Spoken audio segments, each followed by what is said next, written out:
3, Alondras 1, Arousa 2, Cerceda 2, Barbadas 0, Pontevedra 1, Bertamirán 0, Bergantiños 4, Laracha 2, Ribadeo 1, Boiro 1, Deportivo B 1, Cultural Áreas 1, Ribadumia 1, Silva 3, Juventude Sanxenxo 4 e Ordes 2, Racing Vilalbés 0. Antes de nada, aclarar unha cousa. Temos só resumos esta xornada en terceira división de 2 partidos. Por qué? Preguntarán vostedes. Home, para unha xornada na que non hai fútbol de primeira, podíamos ver máis fútbol de terceira. Bueno, pois imposible por unha circunstancia.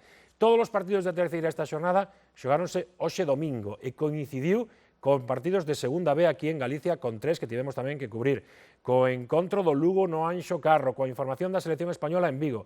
A verdade é que foi de tolos, Luís. Non daba para máis. E non daba para máis. Que máis quixéramos? Sempre dicimos poder ofrecer todos os partidos por nós, cada encontro da xornada en terceira, e o viviríamos aquí con auténtico placer, pero de verdad que cando non pode ser, pois non pode ser. Esta xornada era absolutamente complicado, moi difícil poder cubrir partidos da terceira galega. Estivemos en 2 deles, imos comezar co acontecido no partido entre o Arousa e o Cerceda, un partido Partidazo. con emoción, con polémica, tal e como veremos que non se resolveu ata o final. Dous equipos que estaban na zona de playoff, na zona de promoción de ascenso, e a verdade é que o partido tivo de todo. Sí, tivo de todo, tal e como veremos. Goles, alternativas, esa emoción ata o final con polémica de declaracións dos adestradores dos dous equipos. Estamos a ver estas imaxes do encontro na Lomba. Sempre decimos lo mesmo, este campo un clásico. Aí chegaba o primeiro tanto do partido, aí co lanzamento de Herber, acaba metendo o balón Jorge Pérez na súa propia portería, minuto 32, unha repetida acción, como guardameta, aí non consigue atrapar ese esférico que acaba na súa portería. Este tamén é en propia porta, vaya erro, o que comete Adrián, xusto antes do descanso, estaba o partido no minuto 45, chegaba ese gol. El non quería, pero marcaba na súa porta. E así as cousas afrontaban os dous equipos o segundo tempo co encontro igualado ata que no minuto 10 desa segunda metade chegaba este bo disparo de Jorge Cano para o 1-2. Aí o Cerceda tomaba esa vantaxe que estivo moi preto de ser definitiva porque Arousa non empatou ata o minuto 94 de partido. Hemos repetido o gol de Cano e posteriormente esta recta final do choque no que Arousa ia acabar empatándose, decimos, minuto 94 de encontro. Vimos aí a xogada, co remate. Un gol de Gran auténtica gol, pelexa. A verdade é que sí. Despois o remate sensacional por parte de Quique Cubas, que salvaba un punto para Arousa. Ese gol márcano por insistencia e por ter máis intensidades, se cabe, que o Cerceda. Isto acontecía no minuto 94, este gol enfadou e de que xeito ao equipo visitante. Me parece un partido donde o Arousa estuvo intenso, moi duro, incluso cunha persibilidade por parte do árbitro que en outros campos de terceira se sei que non hai, pero que aquí sí.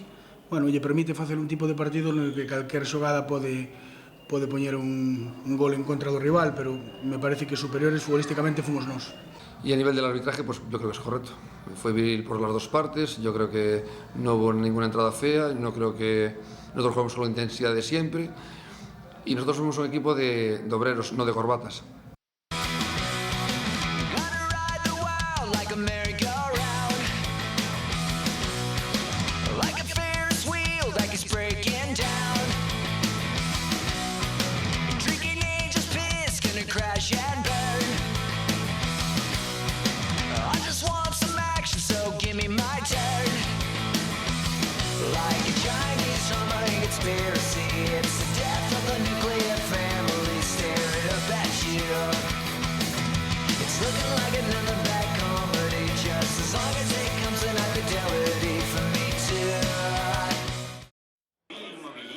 O vindeiro domingo na Liga das Cidades, ese Pontevedra-Arousa, un Pontevedra que está moi arriba na táboa clasificatoria despois de conseguir o triunfo nesta xornada ante o Barbadas.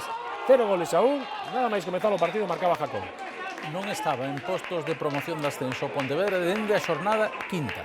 Pois aquí está de novo, o Pontevedra que gañou grazas a ese solitario tanto de Jacobo, xa decimos, nada máis principial o partido. Tivo máis opcións o Pontevedra, claro que sí, para aumentar a conta. Tamén veremos despois algunha do Barbadas para empatar. Aquí Berto, o guardameta do equipo local, salva o gol de Pedro García.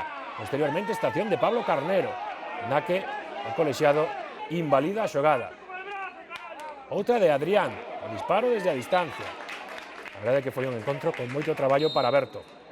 O gardameta do equipo local, un Barbadas, que no segundo tempo gozou de algunha ocasión, como este lanzamento de Jaime, de falta que estivo aí, preto de sorprender o gardameta visitante, ainda que o Pontevedra insistiu buscando a sentencia. Nesta xogada non acertou outra vez Pablo Carnero. Despois Martín reclamaría penalti nesta xogada.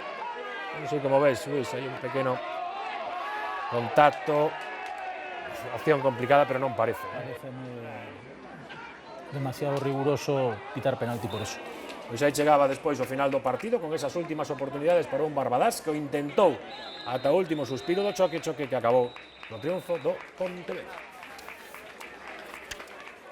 Pois ata aquí a segunda B e a terceira, enseguida continuamos, antes algún repaso tamén a que nos estades a comentar polas redes sociais. Por exemplo, hai alguén que pregunta, Luis, ti a quen ves da segunda división B dos equipos galegos de verdade ao final loitando por estar nos postos que dan dereito a loitar polo ascenso? Eu sigo pensando que o Racing vai acabar meténdose pola enorme calidade que ten o seu plantel.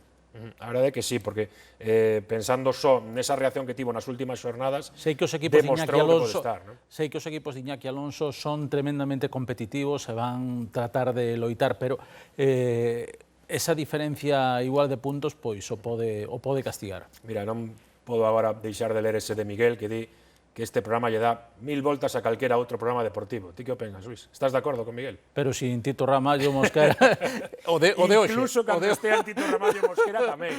E con Carlos García Verdú. Mellor, moito mellor así, e con Gustavo. Moito mellor así. Moito mellor. Pero bueno, hoxe estamos aquí tamén gozando coas categorías desde a segunda B ata a terceira galega. Unha terceira galega da que, claro que sí, repasamos a súa clasificación. Así están as cousas, co Cerceda liderando a táboa co mesma puntuación que o Soco, 25, e o Pontevedra, como dicía Luis, nesas postos xa de playoff de ascenso, 24 puntos para o equipo pontevedrés. Bueno,